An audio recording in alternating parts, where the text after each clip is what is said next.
wabarakatuh. Alhamdulillah, wassalatu wassalamu ala rasulillah wa ala alihi wa ashabihi wa mawalah, amma ba'd. Apa kabar anda sekalian? Mudah-mudahan tetap sehat walafiat dan tetap semangat ya dalam meraih ilmu yang bermanfaat. Meskipun kita masih tetap dalam pembelajaran jarak jauh, tapi anda sekalian jangan sampai menyurutkan semangat kita untuk memperoleh ilmu pengetahuan yang bermanfaat. Anda sekalian, sebelum kita mulai pelajaran kita hari ini, mari terlebih dahulu kita berdoa kepada Allah Subhanahu wa ta'ala. Bismillahirrahmanirrahim. Rabbi zidni ilma warzuqni fahma wa amalan mutaqabbala. Amin ya rabbal alamin. Baik anda sekalian, kita akan melanjutkan pelajaran kita pada hari ini. Anda perhatikan dengan sebaik-baiknya ya. Baik anda sekalian yang soleh dan soleha, kita pada hari ini akan mempelajari toharoh. Pada pertemuan yang lalu, ketentuan-ketentuan tentang toharoh seperti cara mensucikan najis dan hadas sudah kita pelajari pada pertemuan sebelumnya. Pada hari ini, anda sekalian, kita akan mempelajari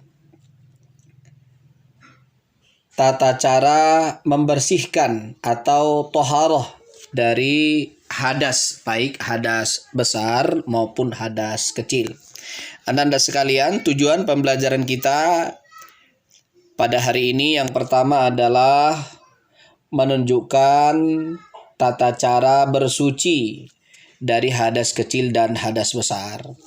Yang kedua, Anda sekalian, melaksanakan tata cara bersuci dari hadas kecil dan hadas besar. Dan yang terakhir, yang ketiga, Anda sekalian, menyebutkan hikmah toharah.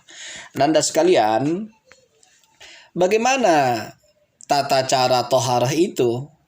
Anda sekalian, toharah adalah bersuci dari hadas, meliputi mandi wajib, wudu, dan tayamum. Nah, adapun sarana atau alat yang dapat digunakan untuk bersuci adalah air, yaitu air yang suci sekaligus mensucikan seperti air sumur, air hujan, air laut, air danau, air embun, air salju, dan sebagainya. Anda sekalian yang termasuk ke dalam air yang suci lagi menyucikan. Kecuali anda sekalian jika keadaan tertentu, misalnya sakit, ya, atau tidak ada air, maka alat untuk bersuci bisa dengan debu. Anda sekalian, kita akan langsung melihat bagaimana tata cara menghilangkan hadas besar. Ya, cara menghilangkan hadas besar yaitu dengan cara mandi wajib atau sering disebut dengan mandi janabah. Ya, sebab-sebab mandi wajib anda sekalian itu sudah dijelaskan pada pertemuan sebelumnya. Nah, anda sekalian, tata cara mandi wajib yang pertama adalah berniat anda sekalian, yaitu berniat untuk mandi, menghilangkan hadas besar. Sebenarnya anda sekalian niat sudah cukup di dalam hati saja, tetapi bila ingin diucapkan, anda boleh mengucapkannya dengan mengatakan nawaitul ghusla li raf'il hadasil akbari fardhalillahi ta'ala. Saya berniat mandi menghilangkan hadas besar karena Allah Ta'ala. Nah, anda sekalian, setelah berniat, selanjutnya adalah membaca bismillah, yaitu bismillahirrahmanirrahim. Kemudian anda sekalian mencuci kedua tangan, ya, telapak tangan maksudnya. Kemudian berwudu anda sekalian sebagaimana berwudunya untuk sholat. Nah, kemudian setelah itu anda sekalian,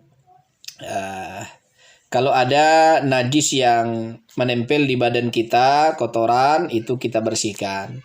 Selanjutnya anda sekalian membasahi seluruh tubuh, mulai dari ujung rambut sampai ujung kaki dengan cara membasuhnya, menggosoknya hingga bersih dengan alat-alat kebersihan seperti sabun. Nah, disunnahkan anda sekalian ketika mandi janabah itu kita dahulukan anggota tubuh kita yang kanan dari yang kiri. Nah, anda sekalian.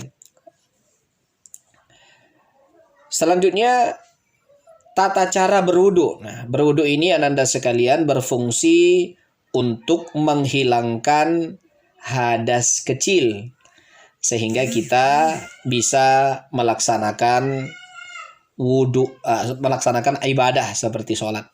Anda sekalian, yang pertama berniat di dalam hati. Jika diucapkan, boleh anda sekalian mengatakan nawaitul wudu'a li raf'il hadasil asghari fardhan lillahi ta'ala. Saya berniat wudu menghilangkan hadas kecil karena Allah Ta'ala.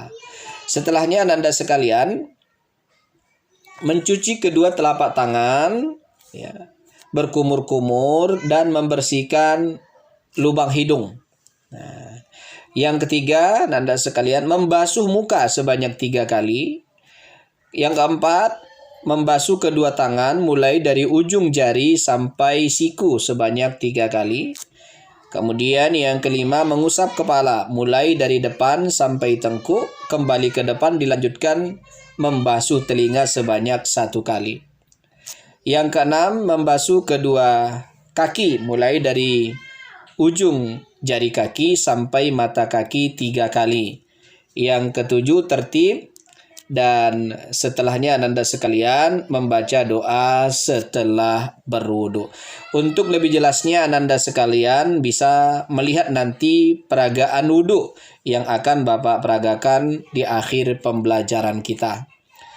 Baiklah anda sekalian, selanjutnya yang ketiga, tata cara tayamum. Nah, anda sekalian, pada situasi yang normal, cara menghilangkan hadas kecil itu dengan cara berwudu seperti yang sudah kita jelaskan tadi. Namun anda sekalian, apabila ada halangan-halangan bagi kita sehingga tidak bisa berwudu, maka kita bisa melaksanakan tohara dengan cara tayamum. Karena tayamum itu pengganti wudu atau mandi, ya. Jadi tayamum ini anda sekalian bisa menghilangkan hadas kecil juga hadas besar. Tetapi anda sekalian perlu diperhatikan apa saja halangan yang membolehkan kita untuk bertayamum. Nah, yang pertama anda sekalian, tidak ada air dan kita telah berusaha untuk mencari air, tidak juga ketemu, maka kita bertayamum. Yang kedua anda sekalian, berhalangan menggunakan air, misalnya karena sakit atau ada anggota tubuh kita yang tidak bisa akan air, maka kita bertayamum. Kemudian yang ketiga, telah masuk waktu sholat. Nah, masuk waktu sholat sementara kita tidak bisa berwudu dengan menggunakan air, maka keringanan diberikan di dalam syariat Islam dengan cara bertayamum. Nah, tayamum berbeda dengan wudu anda sekalian. Kalau wudu kan dengan air, sedangkan tayamum itu dilakukan dengan menggunakan debu yang suci, ya. Tidak sembarang debu anda sekalian, debu yang suci, ya, karena debu itu sebagai pengganti air. Apabila di dalam kendaraan misalnya debu yang digunakan untuk tayamum cukup mengusap debu yang ada di dinding, mungkin terlihat atau tidak, tapi dalam keadaan di atas kendaraan misalnya, kita cukup bertayamum dengan dinding kendaraan itu. Nah, anda sekalian, untuk lebih jelasnya tata cara bertayamum, nanti anda perhatikan praktek tayamum yang Bapak sampaikan di akhir pelajaran kita. Anda sekalian, nah ini perlu anda perhatikan tata cara bertayamum. Yang pertama anda sekalian berniat di dalam hati mengucapkan bismillah. Niatnya apabila ingin diucapkan, nawaitu tayammuma li istibahati sholati fardhon lillahi ta'ala. Aku berniat untuk tayammum, untuk dapat mengerjakan sholat karena Allah Ta'ala. Nah, selanjutnya Ananda sekalian menepukkan kedua telapak tangan ke debu yang suci. Nah, setelah itu Ananda sekalian sunnah ditiup. Lalu kemudian yang ketiga mengusap muka dengan debu tadi sebanyak 1 kali. Kemudian selanjutnya yang keempat Ananda sekalian mengusap tangan kanan sampai pergelangan atau boleh juga sampai siku 1 kali. Dan yang kelima Ananda sekalian mengusap tangan kiri sampai pergelangan atau boleh juga sampai siku sebanyak 1 kali. Nah, itu tata cara bertayamum Ananda sekalian. Cukup simpel dan sederhana serta mudah bagi kita. Nah, Ananda sekalian, terakhir, apa sih hikmah toharah? Nah, kalau kita melaksanakan toharah sesuai dengan syariat Islam, Ananda sekalian, banyak sekali manfaat yang kita dapatkan. Di antaranya yang pertama Ananda sekalian, orang yang selalu hidup bersih akan terhindar dari berbagai macam penyakit. Yang kedua Ananda sekalian, orang yang selalu bersih melaksanakan toharah, ibadahnya akan diterima oleh Allah Subhanahu wa Ta'ala. Yang ketiga Ananda sekalian, tohara atau bersuci itu sebagai sarana untuk mendekatkan diri kepada Allah Subhanahu wa Ta'ala. Yang keempat, orang yang selalu menjaga wudhunya, maksud menjaga wudhunya Ananda sekalian, kalau batal dia berwudhu meskipun tidak hendak melaksanakan sholat, dijaganya wudhunya. Nah, manfaatnya Ananda sekalian, nanti saat dibangkitkan dari alam kubur, wajahnya dalam keadaan bersinar. Dan yang kelima Ananda sekalian, hikmah dari toharah itu adalah akan membuat hidup kita menjadi nyaman, tentram karena bersih. Nah, Ananda sekalian, untuk mendekatkan pemahaman kita terhadap materi ini, Ananda perhatikan video berikut ini yang menjelaskan tata cara berwudu dan tayamum. Perhatikan.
Asyhadu an la ilaha illallah wahdahu la syarika lah wa asyhadu anna Muhammadan abduhu wa rasuluh.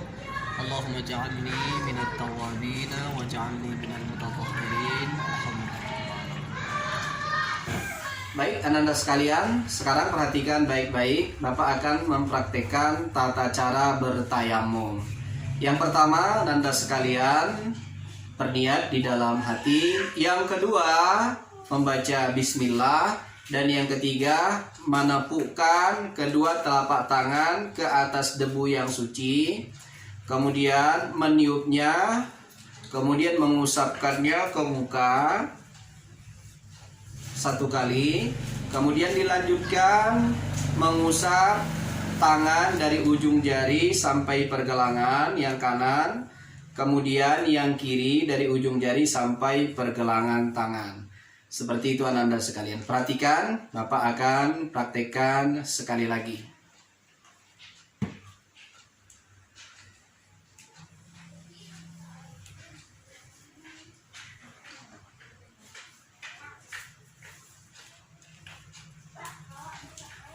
Seperti itu Ananda sekalian. Atau boleh juga dengan cara seperti ini, perhatikan.